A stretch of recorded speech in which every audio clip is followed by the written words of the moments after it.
The city is infected.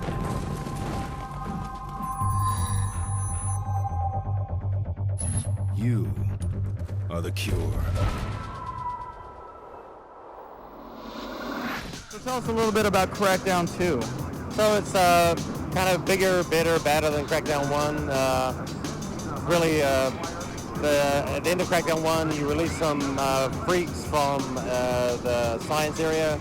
They've taken over Civic City, so you've got to clean those guys up. There's also a faction called the Cell, who are also trying to hamper your efforts. You've got to get rid of those guys as well. Lots of jumping, lots of climbing, and lots of blowing shit up. I remember at the end of the first one, it was kind of like a twist, like right at the end they're like, ha ha ha, we tricked you. Is that going to play into this one? It does to a degree. If you listen very carefully to the voice of the agency, it's pretty obvious he's not being completely honest with you about some things, so it's kind of funny. There's always this undercurrent that things aren't quite what they seem. But the kind of the big things right now this time around is that you have 4-player co-op, so you can drop in, drop out anytime. And we have some really awesome 16-player PvP modes that you can play as well. Tell me a little bit about the weapons. So you have a very large selection of weapons that you get as your weapon skills increase. Plus you can take weapons from the cell, take those back to your drop points, and then you get access to extra weapons as well. So they have some really unique weapons this time in terms of what we call our UV weapons. They're best against the freaks, so they basically fry them with bright light.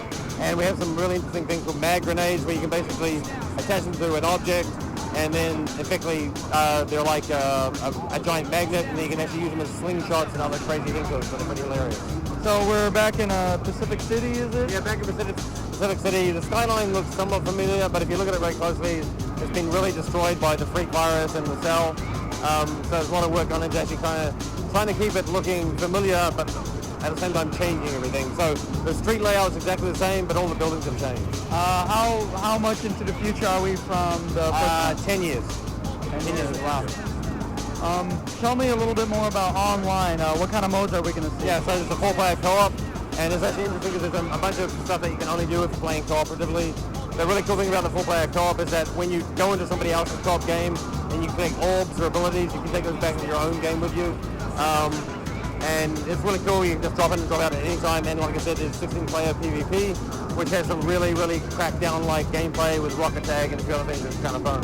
Story-wise, I know the first one was completely fun, but I know that they basically were like, let's just make a fun game, you know? And let's put the story aside for now. With this, is it a little more involved with the story?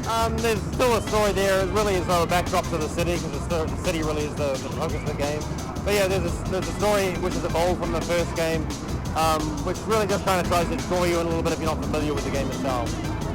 Well, we're going to go ahead and check out the game if you don't mind, get a little gameplay, but that was great. There you go, guys. Crackdown 2.